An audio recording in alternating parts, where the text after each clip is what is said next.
Welcome to the Home Care Strategy Lab. I'm your host, Miriam Allred. I am extremely excited to be here joining you from a studio in downtown Dallas, and I am joined by a friend and colleague and industry expert, fan, incredible person that hopefully all of you know, Bob Roth. And again, we're joining you live from downtown Dallas in studio. And Bob, you have been on countless stages and conferences and webinars and podcasts, and I've been thinking about our conversation, and rather than your typical talk track, I want to have a more personal tone to the conversation today. I want to hear about your personal philosophies, your journey into home care, your view on aging and retirement from your own perspective and from your own lived-in experience. So let's at least start with your personal story, getting into home care, the what, the when, and the why of you starting Cypress and taking care of your own loved ones. And then we're going to kind of dial through your journey, but let's start with the beginning. Well, I appreciate that. And I appreciate the opportunity. And I want you to know how proud I am of you, Miriam. I mean, the Home Care Strategy Lab is a great medium for our industry. And you and I have talked about this offline. We don't get an opportunity to really get a lot of information as operators. You know, we want to at least learn best practices. We want to learn what's innovative and what's new. What you've created here is so beautiful. Thank you. We need more, but you have really taken what you have, your knowledge, your 6 or 7 years of doing podcasting, and created this beautiful medium. So thank you for doing this for all of us in home care. And thank you for having me on the show. My pleasure. Thank you, Bob. So my journey was not very different from many people that got into the space. Mine started in 1985, January 2nd. You know, it's interesting. In 1985, there was no such thing as assisted living. And in 1985, there was no such thing as these in-home supportive care companies, otherwise known as non-medical home care. They didn't really exist. So January 2nd, my mother had a massive heart attack. Spent 2 months in the hospital, 18 days in a drug-induced coma, and came out a very different person. My younger brother, Jonathan, was in his freshman year at University of Miami, and he had to take a semester off to be home to help care for my mom. And we learned by trial and error. I mean, we didn't have resources.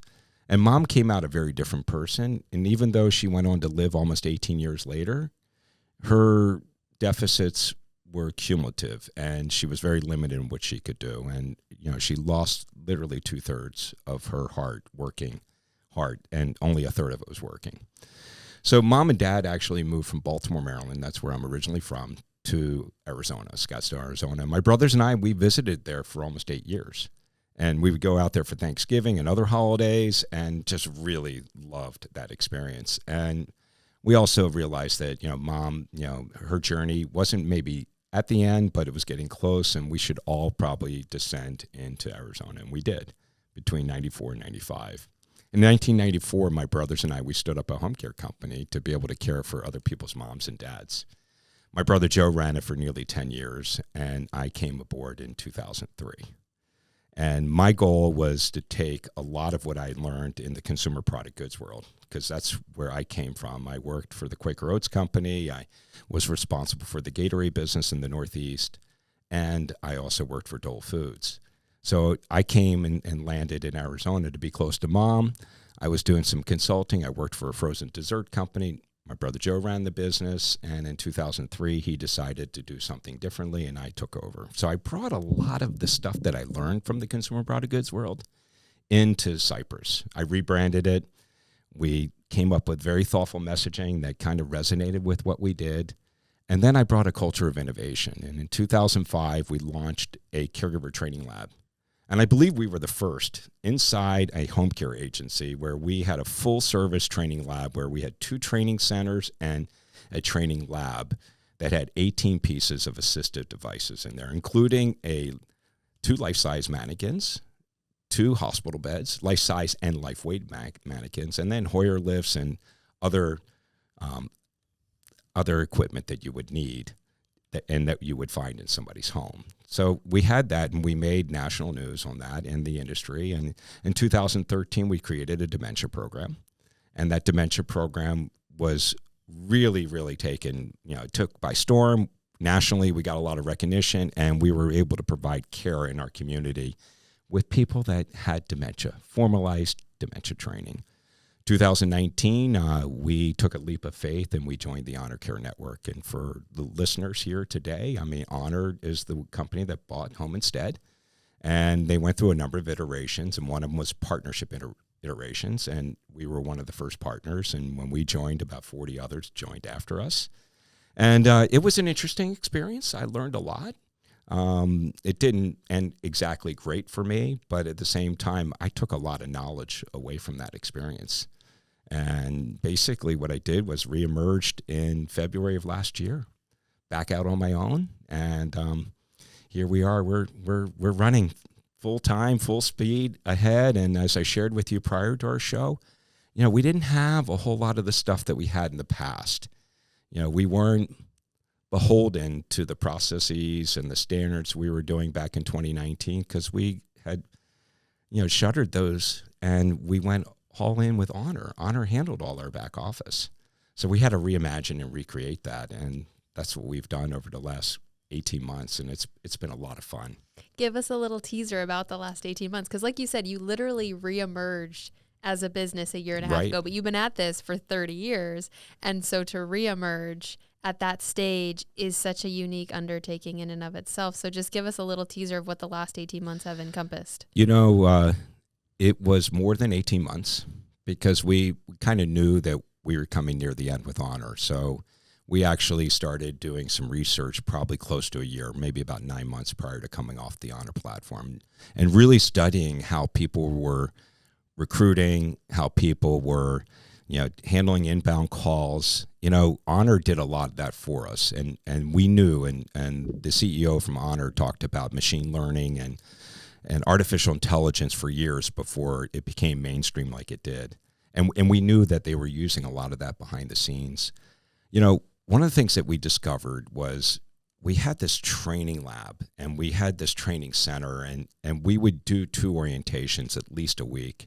You know, the March before I went on to the Honor Care platform in July of 2019, we oriented, hired, and put to work 32 caregivers. I mean, that was kind of what we did. But, you know, in the new world that we're in, post-COVID, was very difficult. So we tried a bunch of things out before we left the Honor Care platform. And one of the things we discovered was caregivers weren't coming to us anymore. They just didn't have the time, and they didn't, you know, want to make that experience and to make that commitment. So we were trying to go to them. And we played around with texting. We weren't using any automation, so we text them the day before. We text them an hour before. We still got about 20% no-call, no-shows. And I was sending people out to go meet with them, whether it be at a Starbucks, whether it be a senior center or a library, and we still have 20% that didn't make it. So we looked to solutions. We looked for collaborators. We knew we couldn't develop that internally, and we looked for others to help us do so. And we found a couple to do that. And it was really, it's been a great journey for us because I'm here and we're in Dallas right now, and I'm at the, you know, home health care news futures conference, and I'm on a panel and we're talking about some of the stuff that we're innovating on. And that's what I love. I love about this venue, and certainly your podcast, where we can share best practices. And to really zero in on what we've done is the amount of time that would bring a caregiver into the funnel and back out working for Cypress could take as much as 3 weeks, sometimes more, in the old paradigm that we were in back in 2019. And we know caregivers, 90% or more, live paycheck to paycheck. And they need to get in and through that funnel with the least amount of friction as possible. And we have collaborated with 2 partners to do so using machine learning, which is really fascinating. And the quality is really there. And we have machines doing redundant and repetitive tasks where humans don't have to. And the best part about it is our humans, meaning our HR personnel and our schedulers, get to be more relational and more personal and more intimate with our caregivers and get to know them. You know, the only thing we have as agency owners is our caregivers. And, anytime I've ever heard an employee talk down about a caregiver, they definitely, got written up. And if it continued, they were let go, because the caregivers are the backbone of every company. And, we're in this era right now where everybody's using electronic communications. They're using text messages, or they're messaging through their enterprise software solutions. We need to be talking to our caregivers. We need to have a conversation with them. We need to connect with them. We need to develop relationships with them. And what I'm seeing today, 18 months in, is my team is getting to know our caregivers, because they have more time to be intentional and to be authentic and to be real. So here we are. We've come out of this. We have about 220 caregivers now that work for us. We are still filling that pipeline like everybody else. Our retention rate is really high. The piece that I struggle with, and I think everyone struggles with, is how do you establish culture, right? How do you bring meaningful culture to this group, which is the most important part of any home care agency? How do you establish culture when it's a remote workforce? So that's something that I'm continuously trying to do. This is really interesting to hear you talk about how important recruitment has been in this past 18 months as you've reinvented Cypress, but you all have been doing this for a lot of years. I'm curious from your perspective, there's only so many pioneers in home care that have been doing this for 10, 15, 20, let alone 30 years. Are the challenges that you experience today with the workforce the same as they've always been, or are the challenges that you're up against different? In that communication, call off, scheduling, there's a lot of just pillars to this workforce. Are the challenges that you're experiencing more of the same, or does it feel like you're learning recruiting for the first time? I think the challenges are somewhat the same. The really big difference, Miriam, is it is the generational thing. And, I'm not here to knock any of the generations, but each generation's really different. And it just boggles my mind, this Generation Z, which I think you're part of. I'm right in between. Yeah. Millennial, Gen Z, I identify with both. So even millennials and Gen Z, we run into these incredible caregivers that do great work. And then literally I have one just right now that just gone. I mean, not bad workers, but they just ghost you and then they leave. And I know that listeners here are probably experiencing some of the same thing. Which is net new. Ghosting is, you didn't experience that 10 years ago. No, we didn't. And, I would say the lion's share of my workforce 10 years ago was more in the 40 to 50-year-old category. And now, they're 60 and 70 years old. And I will tell you, I won't take credit for this. A good friend of mine who is an incredible entrepreneur, wrote a book called The Potentialist, and that's one I recommend that you put on your list and our audience. It's written by Ben Lytle. He's the founder of Anthem, which is the fourth largest health plan in the country. He wrote a book, and he talks about the workforce of tomorrow is going to be more akin to people my age group, and we're talking about working 3-day work weeks, 2-day work weeks. And because this generation is really, really thoughtful, they're responsible, they show up, and guess what? They're really relatable to our clients. These are caregivers that could be very relatable. So I see that, and we have some right now, but I see that as a concerted effort to really bring in high-quality care. Because a lot of people think care is just changing adult briefs, and it's not. So much of it is companionship. So much of it is relational and getting to know them. And to have a 20 or 30-year-old speaking to someone 70, 80 versus having someone in their 60s and maybe early 70s working with somebody, I think is more what we're going to see in the future. So what is the demographic of your 220 caregivers? What, if you kind of break down the demographic by generation, what are we talking? What percentage is up that? Maybe 60 plus? I wish I had that data. Okay. Even ballpark, though, like over 50 versus under 50? I would say that, over 45 probably represents 2/3, if not more, of our population. Okay. See, I think that's interesting. Yeah. Over 45. Over 45. But and you talk about relationships and dynamics. It's like you have two different types of people. You have a lot of different types of people that you're working with, but to very different demographics, which is, you've said this to me, I don't know, 10 times in the last 2 days. Home care is hard. It is hard. Because it boils down to this. We are taking our workforce and even our client base is across so many different demographics, different ethnicities, different backgrounds, and you have to manage very personal relationships, schedules, payroll, billing for so many different types of people. And that the nature of home care is just hard. The nature of home care is hard, but I will tell you, being around as long as I have been, it's amazing what has happened with technology, automation, and innovation. And I'll give you one case in point. Revenue cycle management, right? You know, that's the big buzzword, especially it was in home health for a long time. And I got to tell you, as home care agency owners, I mean, we used to have aging that was out there forever. And it was really, really hard.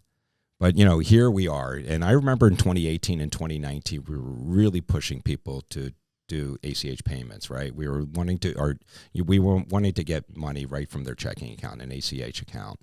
And, you know, we were getting some resistance, but you know what? For the most part, you know, we were getting acceptance to it, but we didn't have 100% acceptance to it.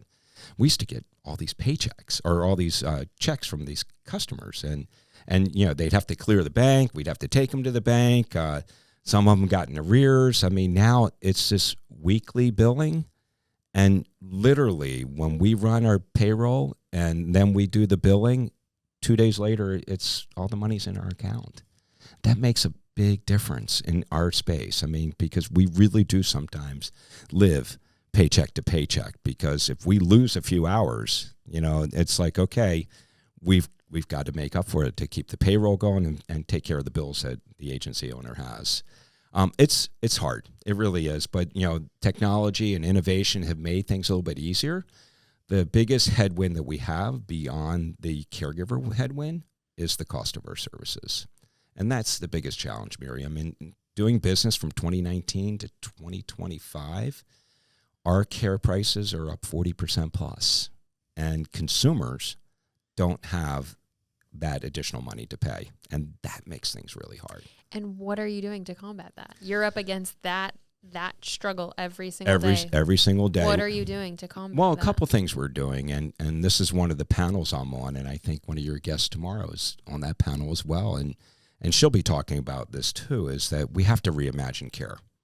You know, people can't get extended hour care at home because the cost is just too exorbitant. And I mean, to give you an idea, 24/7 care at $40 an hour, 168 hours a week, 52 weeks out of the year, that's $350,000 with after-tax dollars. That's just not sustainable. You know, maybe somebody might be able to do it for a year. If you have an uber wealthy guy, he can do it for a year. It's not the norm, but the exception. Right. So how do we package care? I mean, we are the tip of the spear. We see changes in the condition, and people want to stay at home. We know that 90% more, 65-year-olds or older, want to age in place. And we want to give them that right to be able to do so. So we have to package care differently. And I'm on this panel, and what we're talking about is fractionalized care. And, you know, we can do this in highly concentrated areas where there are a lot of other care recipients, like in an independent living community, or in a NORC, which is a naturally occurring retirement community, or in a village. We can do those things. So we have 3 communities that we're working with right in Phoenix, Arizona right now. And is this new in the last 18 months that you're exploring fractional care? It's new in the last 18 months, so yeah. And what we're doing is we're able to, one, help the community out, because executive directors, if you talk to them, they have sleepless nights. And if you ask them why they have sleepless nights, because they have no idea who's coming in their building. And not every single one, but a lot of the independent living residents, they bring their own caregivers in. So they bring their own caregivers in. Many of these communities don't know who these people are. You know, they haven't pulled an I-9. They don't know if they've been background checked, and they're milling around extremely vulnerable people. And guess what? If something really bad were to happen to that resident, it's on the community, and it's on that executive director. So you first have to get buy-in from the community itself and all the way up to the top. And what you do is you start out really slow, You don't do care by the minute, but you do care by like 1 hour visit, maybe an hour and a half visit, so you can establish some critical mass. And the goal is to be that on-site caregiving agency to be able to deliver care at the end of the day by the minute. And in some of these fractional care communities that we're working in, we're doing 45 to 50 minute increments on average with the visits that we're visiting with the residents there. And, look, these residents, these executive directors will tell you they're coming in at a much higher acuity level because they're waiting too long. And they don't want to be in assisted living, because if I go over to assisted living, I'm one more step closer to discharging to heaven. I want to stay in the independent, but I have some comorbidity that prevents me from staying there. Many of them are solo aging. About 70% in that community are solo aging.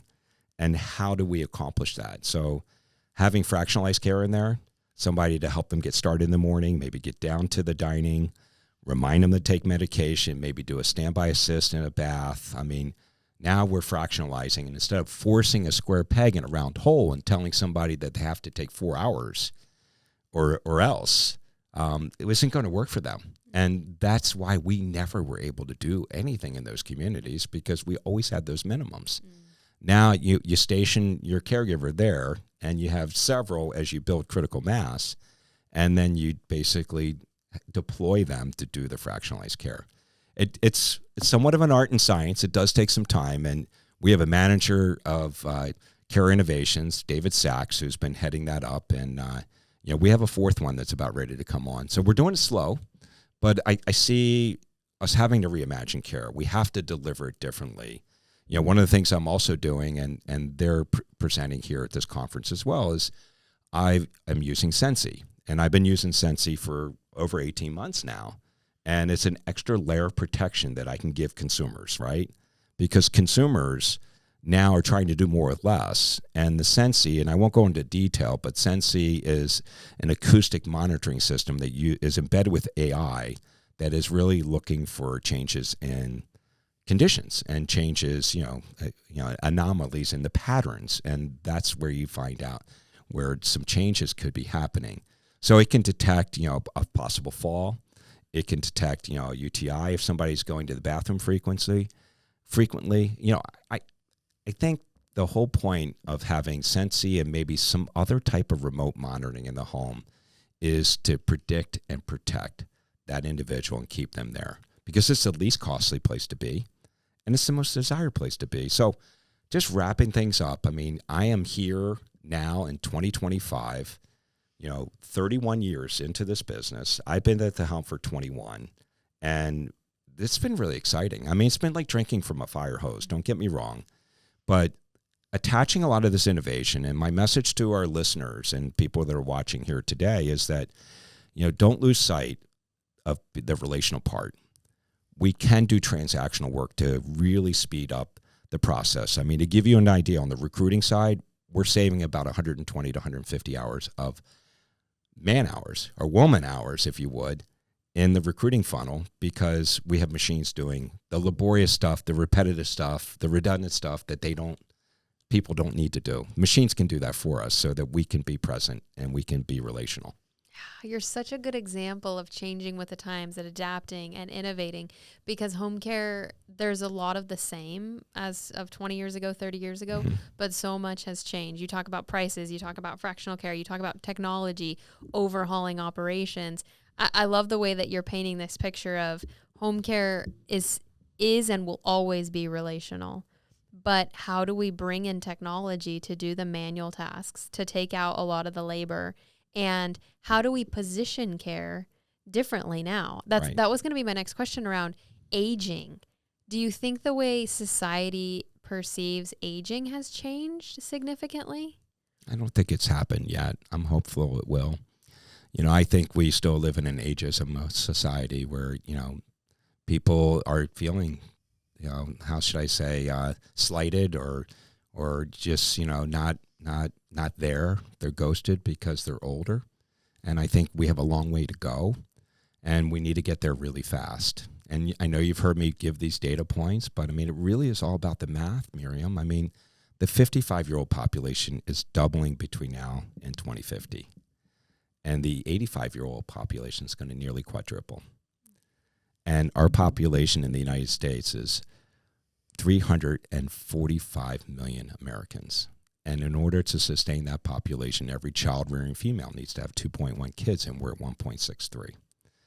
1/3 of our population is solo aging, and that number is going to encroach on 50% by 2050. So we have a real problem that we need to address. And this problem has been known for a long time. We know that 10,000 people a day have been turning 65 since 2011. I mean, we also knew back in the 1980s when Dr. Ken Dykewald wrote the book, The Age Wave, and he was telling the world that we were going the wrong way. It's coming.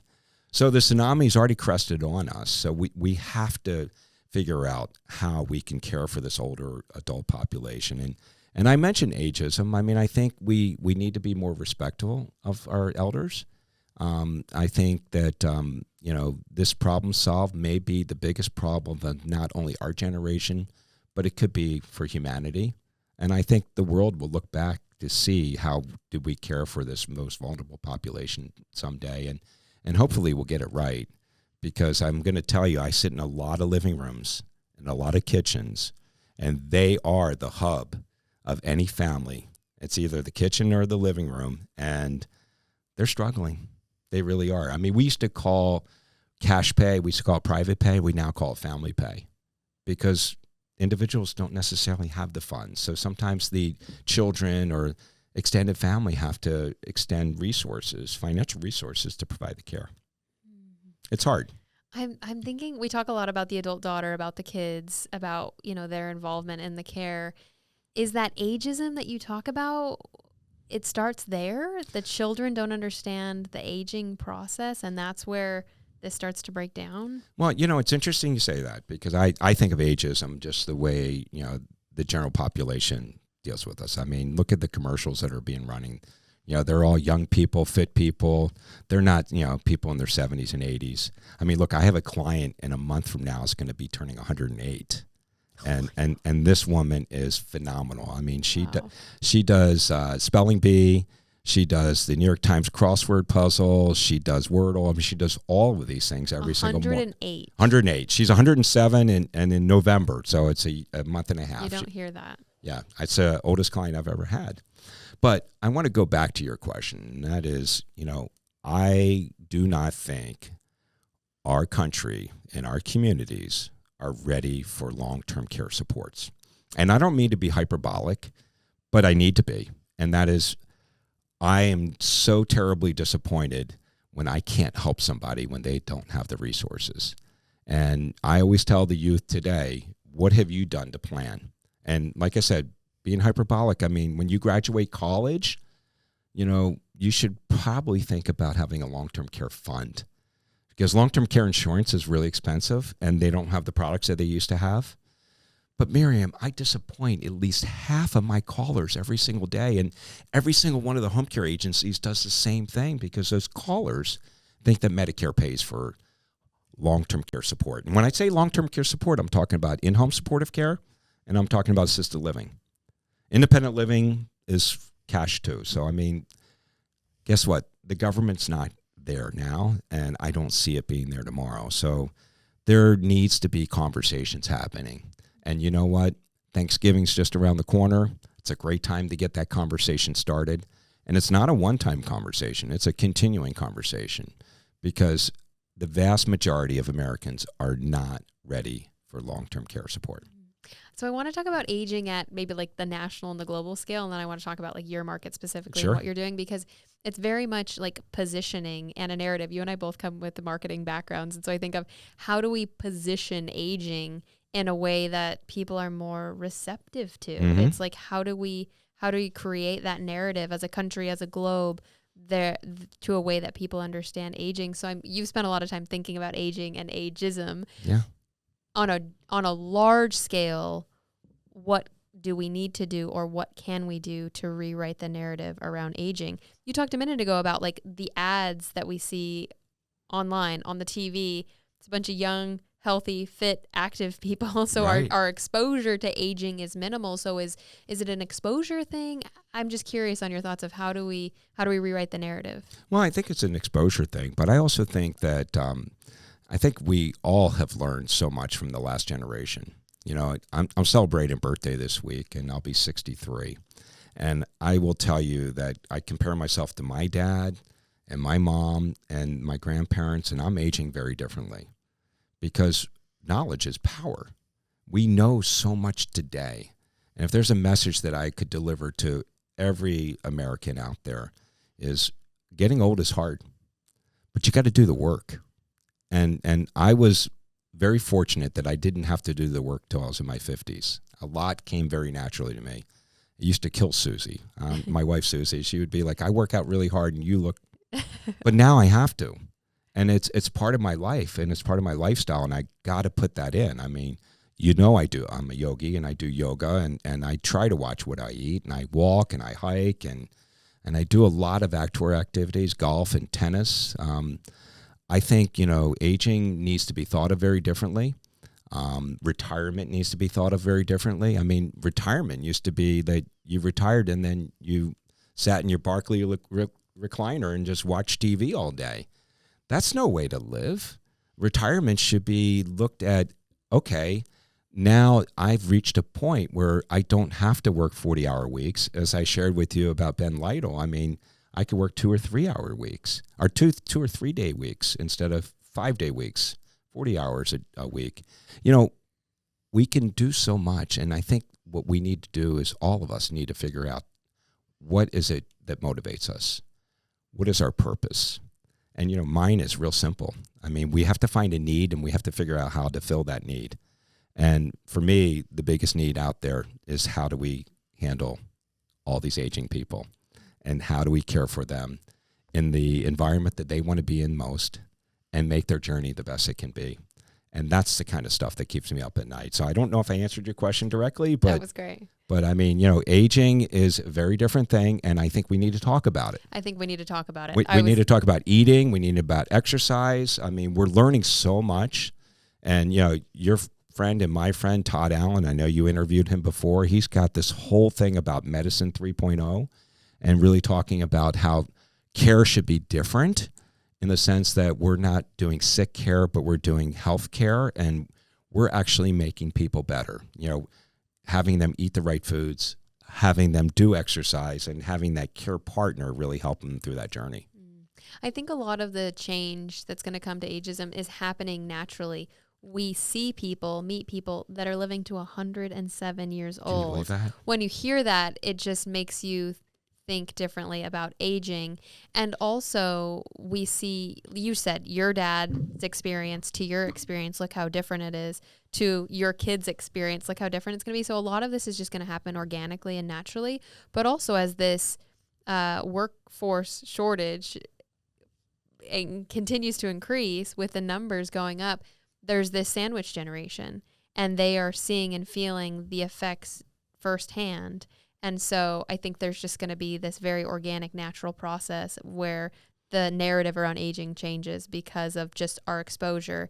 And I think we just need to talk about it a lot more. You know, I said to you yesterday, talking to my own parents, talking to my own grandparents, it needs to be a conversation that's happening a lot more often and at a younger and younger age. You know, this is my little petri dish, right? The little microscope I have where we're at in aging.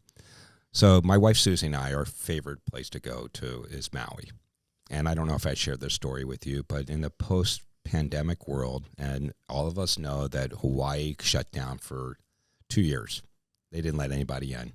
Well, they did, but you had to quarantine for 10 days and pay your own dime at a hotel that they designated for you. But be it as may, Hawaii's one of our favorite places, up in Kaanapali. So we went to this Westin Vacation Resort, which had 7 restaurants between the 3 resorts there.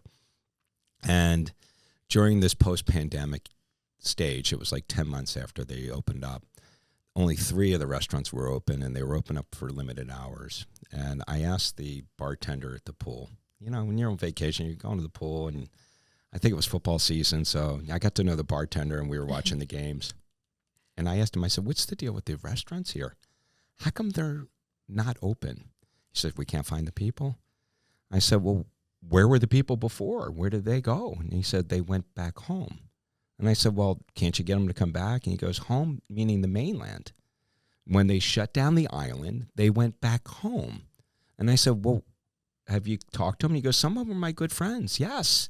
And I said, why aren't they coming back? He didn't know I was in healthcare. He said to me, because they were needed more at home with their moms and dads than coming back here, so they needed to stay at home. And I think that is really what's happening right now all across this country.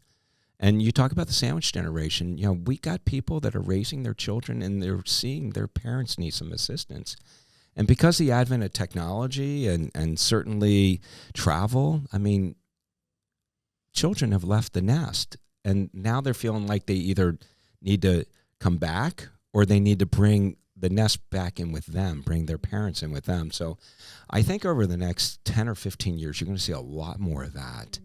And I really hope, and I think this is really good it's good chicken soup for the soul for these families to have this generational living situation where you can have grandparents and you can have their children and daughter or son-in-law and their grandchildren in the same building. I mean, look, culturally, it's being done across the world. And I think that's the way it was done in the last century, early part. And I think that's the only way we're going to problem solve universally. Not everybody's going to be able to do that, but I think we need to really go back to that generational living. Let's talk about your market specifically. So we're talking on a large scale Yep. of how do we rewrite this narrative around aging. Think about Cypress in the Scottsdale, Phoenix, Greater Phoenix market. How do you control this messaging locally? Who are the partners, the companies, the marketing tactics that you deploy to kind of shape the narrative on aging locally? So I think, when you look at a lot of the successful home care agencies in each of their markets, they not only run a great home care agency, but they are involved in their community. And I think that's the secret. I mean, look, from day one, when I started 21 years ago, I got involved with the Alzheimer's Association. I was on their board. I was on their golf committee. I wanted to get involved. And I think any one of us that are in the home care space have that servant's heart, right? Have that empathy, and they want to help out people. And I think, home care's hard, but you also need to develop your allies. You need to be able to be, you need to be a community partner because, home care may not be the only solution for that person. So you need to know where those other resources are. So I mentioned the Alzheimer's Association because literally a third of our clients, maybe more, have dementia or Alzheimer's. We get involved with the Parkinson's organization. I've gotten involved in a lot of social service organization in my market. One's Duet Partners in Health and Aging. Another one is All Thrive 365, which used to be Foundation for Senior Living, been around for 51 years. I mean, you want to get involved. You want to be active in these not-for-profits, and you want people to know who you are. You want them to know that you have that caring spirit, that you're not just a business person, and it's not all about dollars and cents. Because if it is, then you're in the wrong business, because this business is about help, and it's about empathy, and it's about helping to find solutions. So, for me, it's the partnerships we've made. I mean, I'm really privileged to have a great partnership with organizations like Hospice of the Valley, which is coming up on almost 50 years. They're the largest single location hospice in the country. They have like a census of over 3,000, and I'm not the only one partners with them. A lot of other home care companies are. But I have a really, really strong partnership with them. I have a partnership with a couple of the hospital systems. And I will tell you, I mean, look, the cost of our services are really expensive. And literally 1 in maybe 10 could possibly afford our services that are getting discharged from our hospitals because of the cost. But the secret sauce for me was I spent 10 years on the board for the largest healthcare system and the largest employer for the state. And while I didn't get any benefits in terms of direct benefits of that, I got to know everybody, and they got to know who I was. And some of my best referrals were benefactors to their foundations That makes a big difference because the benefactors of the foundation or board members all have those types of resources. So, I think in your marketplace, you need to get involved in your community. You need to volunteer. You need to work beyond just running your home care company. You want to show people that you have that servant's heart. You want to show people that you have empathy, and you want to demonstrate that in the time capital that you put in, and certainly financial capital. And I'm not here to say you need to write tens of thousands of dollars of checks. I mean, write $1,000 check, $500 check. They don't really care. They want you involved. It takes a movement.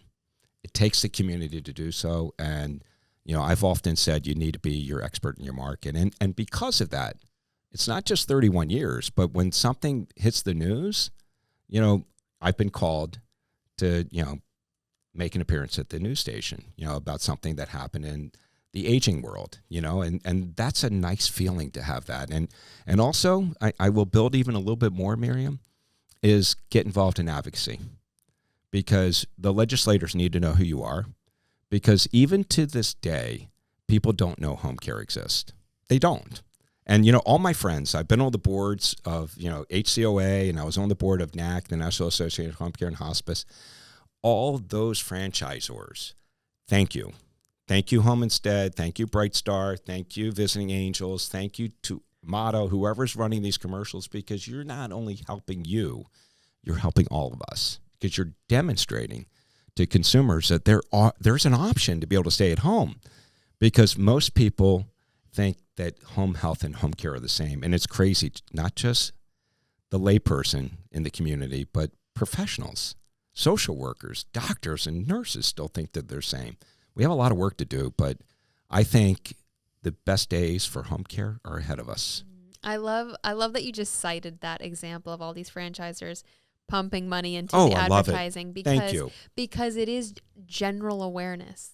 We're talking about your market and the community partners and getting in front of people, but it still is just an awareness issue. Right. Not enough people know about home care, that home care exists. What is home care? Like you said, so many people call in and say, oh, Medicaid's going to pay for this. Like, there's just so many stigmas and misunderstandings around home care that we still have to demystify. And we're still just creating that general awareness. And I was going to ask you about, you work with all these community partners. They do a lot of events. They do a lot of advocacy. How do you and they get in front of the consumer? In my experience, it's a lot of events where friends, family, the seniors themselves are at these events. But how else are you getting in front of consumers? Via your community partners or in other ways? It really is via the community partners. It really is difficult for us as home care agencies to go to these exhibits, if you would, because, and it's a conversation you and I had yesterday. And I really think that, the whole concept of these conferences is going to change, because, nobody wants to be Nemo. And Nemo's the people that are coming through those conferences, and everyone that's behind those tables that are representing those entities, whether it be software services or whatever it is, they're carnival barksters, and they're trying to get you to come in. I think the world is going to change, and we're going to do things very, very differently. So, for me, it's all about the community partners. It's about having a digital presence. And as you know, not only being the expert in the community and being involved in the community in terms of volunteering time and joining boards. I have a podcast and a radio show. I got a face for radio, but I've had that for 13 years. And I write a column, and I've been writing a column for 16 years. So it's getting out there, but I don't think it's, running these, big shows or conferences where you have a lot of consumers. I think it's getting to those people that are trusted by their clients and their community, so that when that need comes, that they'll refer you. It's all about the power of recall, right? Branding is it's not a logo. It's that innate feeling you get from that brand. And my goal is to get that message out there in a very intentional way. And you got to do it very differently depending on who your audience is. And getting that message so that it promotes recall, so that when they need it or someone they know needs it, oh, yeah, call Cypress Home Care. You want to call Bob Roth. That's the way we get our name out there. And that's really how I've done it at Cypress. And it's consistency for years over years over years. I Yeah. think of all these, newcomers in home care. They're at it for a year, 2 years, 3 years, 5 years. You've been doing this for 21 years. And now people know Cypress, people know Bob Roth, but it is because you have worked tirelessly to be out in front of the community in a lot of different channels, capacities. You doing the radio show, it's not like everyone can go out and do that, but come up with the formula for yourself to get out in front of consumers, but be prepared to do it consistently year over year for a long period of time before you really start to see the benefits. Well, and you know what? It's something that you can't expect to take off right away. I know some of the best home care companies out there that'll tell you it took them 9 months to get like their first sale, and it just takes a little while. It really does. And so you need to be patient. But, I think, and this message is to the home care agency owners that are out there right now, and I'm learning. I mean, I am drinking from a fire hose. I mean, I've only been back at it at 18 months now, with the operational part. And I'm going to tell you that because of the cost of private care being so high, we have always had Medicaid, and I now got a designated person working on the Medicaid business for us. And we had been approved for VA for a long time, and we're finally getting traction. It took a while. And the secret sauce is really getting in with one of the case managers, and it just takes one. And if you do a really good job, then one tells the others, and it grows from there. And I know you did a really great podcast with Reggie that's doing VA, and I learned a lot. And I mean, that's what I love about this podcast that you're doing, is that, the Strategy Lab, I mean, it's all about, hey, how do we do things differently? And for me, it's like, okay, when you have Medicaid and you have VA, they are great pillars to build on. And the reason why I say this is you get an authorization for Medicaid, and you get them on a monthly basis. I have 2 Medicaid clients that have been with me like 12 years or more. And I got another one that's been with me 10 years. And I am telling you, it is like an annuity. As long as you do the job and do it right, you're going to get those hours. So as you're building your home care company, be mindful to have those pillars, because private care can go like overnight. 2 weeks ago, we lost almost 800, 900 hours. I mean, it happens. I mean, you don't just lose one. And if we didn't have those pillars, I mean, that would have been detrimental. It really would be. So, I think as you build the business, and it's hard work. It took us over 18 months to get established with VA. I mean, we were approved, but getting our first referral. But, once you get it, then you got to capitalize on it. And the same thing with Medicaid. So, I mean, those are 2 anchors that I think every home care company, and a lot of people say, I don't want to do Medicaid because the reimbursement is really lousy. I truly believe the government's going to figure it out. I mean, I really do, because of the data, the numbers I gave you. I mean, they're staggering, right? And you know what? People don't have the resources, and they're going to find themselves being able to qualify for Medicaid. Now, the big, beautiful bill, it's all really scary, and I know, a lot of us are just waiting for shoes to drop, but we'll see what happens. But I would urge you to at least pursue being a provider, and then go slow. Don't turn the spigot on and try to take it all at once. Go slow, see where it goes. But I would imagine in the years to come, it's going to be hard to become an approved provider, because they're going to close that door, and they have in many other cases, or in many cases in other states. Great comments, Bob. I want to shift gears a little bit and talk about you. Can we Okay. talk about Bob? Yeah, sure. You have taken care of yourself, and you said you're coming up on 63. Yep. We talked a little bit about retirement and Right. what retirement is and looks like for different people. I think there's no end in sight in you. You're going to keep going as long as you can, as best as you can. How the nature of home care is hard. We've said that time and again. How have you prioritized taking care of yourself? This business is stressful. You've had sleepless It is. nights. You are thinking about this 24/7. How have you taken care of yourself? Because this is relevant to other home care owners listening to this. Right. We hear time and again people that don't prioritize themselves. They're busy taking care of other people, that their own health, their own family, their own well-being slips. How have you struck that balance all of these years and prioritized your own well-being? Well, I mean, it's not been easy. I think the best thing that happened to me was about 2.5 years ago was I had my nephew join, and he's our chief of staff, Spencer Roth. I know you've had a chance to meet him. Maybe some of you have as well. Having a fresh mind, having family with you is everything. It really is. And for me, you know, I used to be the only guy.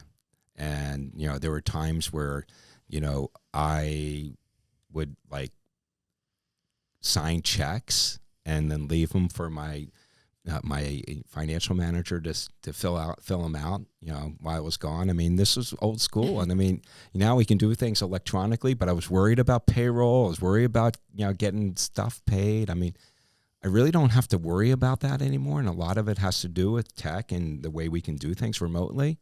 But the other part is running the business day to day. I can take more time for myself. So I intentionally work out every morning, at least try to.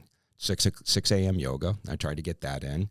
I walk my dog, and I try to spend more time with my wife, Susie, playing tennis, going hiking, you know, having that work-life balance. And it's hard. I mean, it's been really, really hard. So like this summer, I got a chance to do 2 vacations, one in July, one at the end of August, early September. I took 10 days, went to Colorado, and I took 10 days and went to Kauai, and they were incredible days, and I pretty much fully unplugged. And I urge people to do that. I mean, I've been fortunate to do that because I have a chief of staff now. In the past, I wasn't able to do that. And I realized that, you know, I think about it, and I don't mean it to be so depressing maybe. You know, 63, I don't know how many more birthdays I have, you know, and I don't know how many more summers I have. I'm hoping my condition, my health, I can do a lot of things. I still would love to, you know, hike the Grand Canyon, you know, and there's some other places I want to go and do. So I'm trying to make that a priority. It's a work in progress, Miriam, and it's not easy. I mean, like this trip here, you know, was intentional to be here for the Home Healthcare News Futures Conference, and I'm actually on a panel for that conference, and I'm also on a panel for the Home Medical Equipment Business Conference, which is going on at the same time, which is really interesting. But, you know, I took the time to come out a little bit earlier so I could spend time with you and spend some time with a couple of our other colleagues in the industry and take in a Cowboys game and, you know, go have dinner and really, you know, talk about the world and don't feel like you're under pressure. And really, you know, we have our families, but we also have our work family. And our work family is not just my Cypress work family. I feel like my community is home care. And I love these conferences. I don't love being barked at, you know, with the exhibits, but I love the sessions. But more than I love the sessions, I love the ability to have some very thoughtful conversations talking about what's working for you, what's not working for you, and learning from others and meeting new people all the time. Because most of the people that are in the space are in it for the right reasons, not the wrong reasons. Yeah, it's so important to take time off and to take care of yourself, to be able to recharge. And I think it's interesting to hear you talk about, it sounds like what was holding you back before was maybe a lack of like infrastructure and team and trust. You felt like you had to be involved all the time because you didn't maybe have the infrastructure to be able to take 2 weeks off of summer and to come to a conference like this. And so that might be what's holding a lot of owners back, is having a team and infrastructure and processes in place to where you feel like you can take time off. And Spencer's really helped me do that because we have everything pretty much systematized now. But I will say this, and you know, I've spoken about this publicly before, and I'm happy to share this as well. You know, my superpower is also my kryptonite. And I think many of us that are in the space have the same problem, and that is my superpower is that I'm a caring, compassionate person. My kryptonite is that too. And, you know, I have had people on my team that I really probably needed to part ways with sooner than I did. But, you know, I had feelings for them, and it's just like, I can't let this person go because this person's got cancer. Or I can't let this person go because they have a family. I got to do what's right for the business. And I care sometimes too much. And that's hard. It really is. And it's a learned trait. You know, I remember a book that when I attended the National Association of Home Care and Hospice, it was written by Herb Cohen, who is a world-renowned negotiator. Matter of fact, he had been at Camp David and tried to negotiate some of the Middle East accords that were taking place.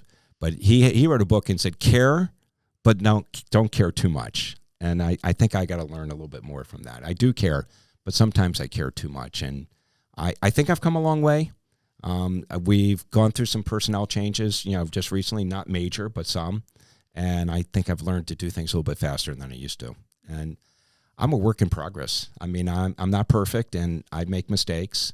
And, I want to come full circle. And, a lot of people will say to you, so Bob, what'd you think of the honor experience? Was that a mistake? And I don't say it's a mistake. It was a great learning. I mean, I wouldn't be where I am today. I would be stuck in the old processes and the old way I was doing business. And, the one thing I said to the CEO of Honor was, the one thing I'm really thankful of is the people that they hired. Because I think my intellectual capital is up at least 10x.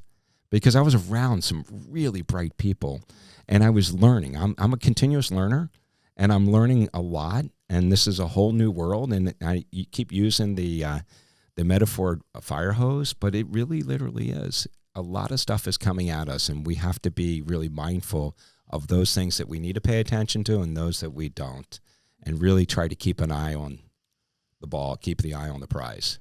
All this being said, think back to yourself 21 years ago when you started at Cypress. What advice would you give to that Bob? If you could, knowing all that you know now, all that you've done, all of this innovation, all of these lived in experiences, looking back, what would you tell Bob 21 years ago? I would say that I wish I had probably spent even more. I did make time for my family, but I wish I spent more time with my family. And I feel like, when things got really rough, I knuckled in, and I was all in, and would really, probably, I made some personal sacrifices. I think we all do. And I think that I would say that, really focusing on what matters, family. And I probably would have done a better job of taking care of my health. And like I said earlier, I didn't really need to until I was in my 50s. The other thing is I probably would have tried to maybe see if I could bring another family member in. Spencer's been, and it may have been Spencer. Maybe I would have gotten him to come in earlier, but it's been really nice to have somebody to be able to bounce things off of, because a lot of times I felt like I was alone. And, having someone to share that with is really good. I'll say this too.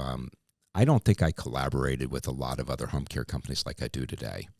And, COVID was a good thing in a lot of ways, bad thing in a lot of other ways, but good thing in the sense that, I kept my podcast going, and I was doing remote podcasts, and I was bringing in people from all over the country, and they're all home care agency owners, and we were all commiserating together, and we were all trying to figure out how do we get PPE, and how do we do this, how do we apply for PPP. I mean, it was really, to me, it was a collaboration of people that we were all in the same boat, and we cared, and we wanted to learn, and we wanted to figure out how to get through this. I don't think I could have gotten through it without their support. And, I won't call out some of these people, but, I consider them my mentors. Even some of them who have less experience than I do, I learn all the time. And I think, the message, to many of the listeners out there is that, be a continuous learner, ask a lot of questions. What is new today will be old tomorrow. And, listen to this podcast, because the Home Care Strategy Lab, I mean, I'm learning a lot, and I really love the people that you're bringing forward. And for me, fractional care works for me. I don't know how big it's going to get, but it's a way to reimagine care. Sensi is a solution. It's not the only solution. It's one that I've adopted, and they're innovating even more, and I'm excited to see what else they're going to bring. But there's others that are out there, and I shared some of those with you over lunch that I'm talking to, and I love the imagination. I love the ingenuity, and I love people that are forward-thinking, trying to solve problems. And at the end of the day, isn't that what it's all about? I mean, what motivates us is to figure out how do we solve this problem and what's the best way to do it. And like I said, I don't think there's a bigger problem than figuring out how to care for our elderly, because that is, I think, the biggest problem of not only our generation, but of humanity. I couldn't have said it better myself. There's no more need to learn in a silo in home care. You know, again, back to the pioneers that were doing this 20, 30, 40 years ago, you were siloed in your markets. You had no one to turn to. But that's part of my personal vision is we can all learn from each other. There are innovators and incredible owners, operators in every single market. And that's what I love about home care. Everyone is so willing to share best practices, frameworks, formulas, and to serve and support one another. And there's so much business out there. I mean, when we look at Maricopa County, right, the political pundits call it the largest suburb in the country. I don't know if it is. It's one of them, but it's not the largest. But I will say that there's 4.6 million people that live in Maricopa County. Over 1 million are 65 and older. And we're having happen in Arizona.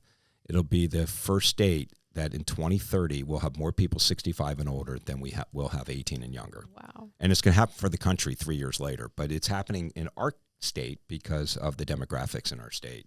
So if there's 1 million people 65 and older, and there's approximately 700 home care companies that exist in Maricopa County, there's not enough. There's not enough. So there's enough business for everybody. So it's really lovely that I have this relationship with so many of my colleagues. You know, Peter Roth refers to them as frenemies, and you know, I call them frenemies, but they really are my friends. And we collaborate, we problem solve together. Sometimes we help staff cases together. I just had a podcast 2 weeks ago with Debbie Gross, who's from Home Instead. Her story's amazing. She's only been in the industry 4 years, and oh my gosh, I mean, you know, I just love her, and I love what she's doing, and I think she's just raising the bar, raising the awareness of home care, and it's going to lift all of us. And that's that old adage, you know, rising tides lift all boats, and I think, you know, our best days are ahead of us. I really believe that. When one wins, we all win. The Absolutely. more people we can take care of, the more families we can help, the more caregivers we can employ, we all win together. So my message to you and our listeners, viewers too, is how do we get that message out there? How do we get our care recipients? Because we all want to get reviews. And yes, get those Google reviews. They're big. But how do we get video testimonials? How do we get all of this stuff that we do every day to our legislators about the work that we're doing? You know, in the state of Arizona, you know, the teachers, 50,000 of them about 4 years ago, descended on the Capitol in Phoenix, the capital of Arizona, and they got what they wanted. They got the raise and the rates that are the wages that they were getting it, and they got a lot of things. And I know some of them haven't come to fruition, so I don't want to say that it's all, you know, complete. I think there may be still stuff going on, but I can't get caregivers to go down there in that number. And why can't I? Because they're caring for people. So we are the ones that need to deliver that message. We need to package that up in a way, and we're not doing a good job with that. And I think collectively, if we can get some messaging, and when you have a chance, like right now, you know, Congress is out of session. We need to get them to come down to our clients' homes. We need, you know, when they're back on Thursday, Friday, Saturday, Sunday, or they're back for a couple weeks because there's a break in session, we need to get them to visit some of our clients. They need to see what's going on. They need to hear what's going on. Because, you know, I know the government's not going to be there to save all of us, but, you know, they might think twice about some of the components that they put into the big, beautiful bill that could have a disaster effect.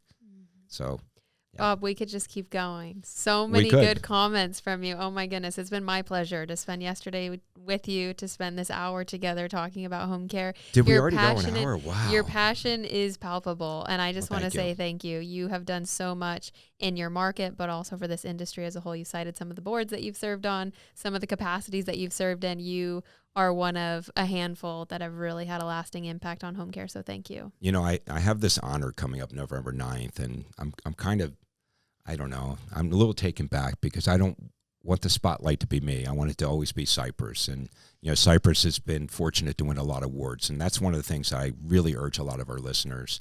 Like the Better Business Bureau Award for business ethics, the Torch Award, is a big deal. It's the only consumer watchdog that is in my state of Arizona. And we not only got nominated twice, but we won it twice. I mean, it's a prestigious award that no other home care company has had. So I love getting Cypress out there in the front, but this one social service organization, Duet, it's been around for about 44, 45 years, and it was created by Reverend Dosha Carlson. It was born out of the Church of Beatitudes, and they work with volunteers. We have over 2,000 volunteers, and what they do is they help drive to appointments, to grocery stores. They help grandparents raising grandchildren. I mean, it's really amazing, and it's all based on grants and philanthropy. And I've been involved in this organization for 20 years, 6 years on the board, and right now I'm on the advisory council for the Meaning and Hope Institute, which is something that was written by Dr. Roth, Pauline Boss.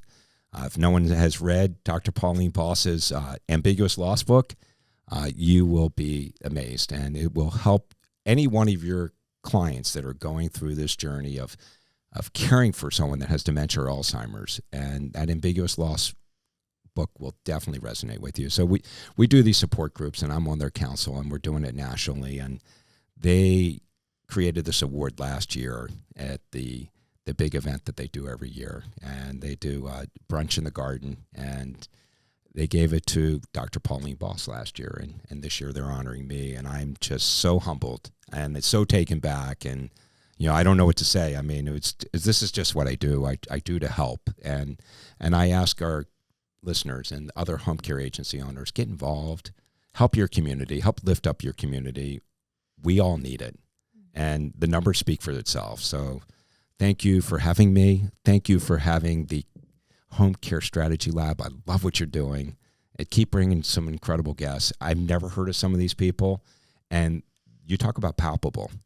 Reggie was palpable, and some of the others have been palpable. I mean, I've really learned a great deal, and I'm one of those guys that's a continuous learner, and I encourage every one of your listeners to do the same. Thank you so much, Bob. You put a lot of books on my radar the last couple of days, including Ambiguous Loss, so that's on my list. And we will include all of these links and resources in the show notes because you've cited a lot of things today. But also my last invitation is Bob practices what he preaches. You love to connect with owners and operators, and so people that don't know you or maybe hearing about him and about his story for the first time, reach out to him, connect with him on LinkedIn.